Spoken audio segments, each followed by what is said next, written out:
Hey guys, how's it going? This is Matthew, and I'm just showing you off my home network here and my data center downstairs. So right here we have the Ubiquiti AC Pro. Gotta say, love it. It's a nice PoE device that you can use on 3750G switches. And also here we have the ASA with the yellow cable going to my internet provider, Comcast. And this blue cable here is my management switch, or management cable for the firepower. And that is also a cable go to my printer. And we do have another blue cable that goes to my LAN into the 3750G. I just have several cables just laying around.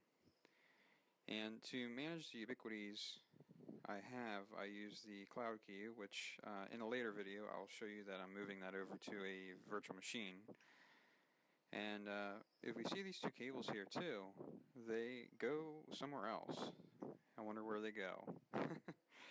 Those go down to my first floor, which has all my other equipment.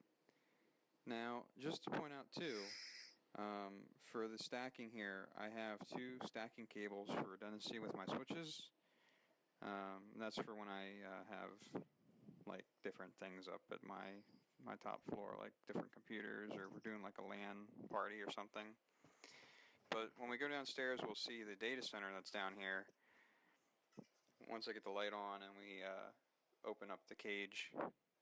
So I got a PowerEdge 4220. Got that for about 150 bucks.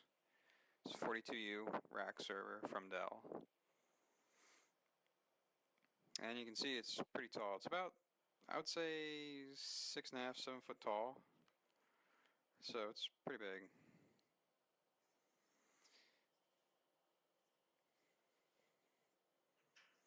Now we're going to open the cage.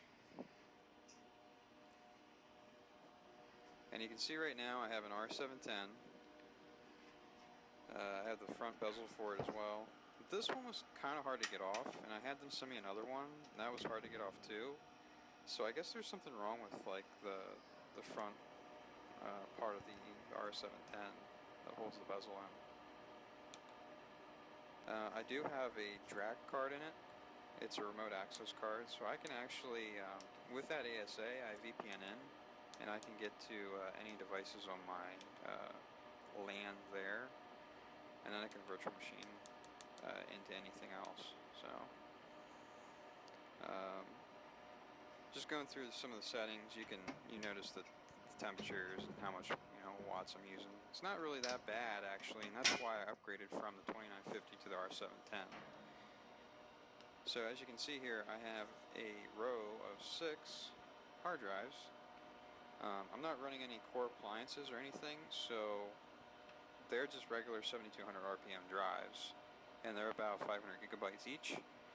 I do have ESXi 6.0 running off a USB flash drive inside, and like I said before, that's the 2950 that I replaced. And I do have like the handle for the back of it just laying there. And underneath here I don't have anything yet, but I'm looking at adding a couple more rows of R710s, maybe an R720 or so. And you can see later that I updated the video. I'm going to have different cable management and different routers and switches hanging from this. I'd like to integrate everything into this cabinet here. So looking around, you can just see how much space is in there. And that's it, guys.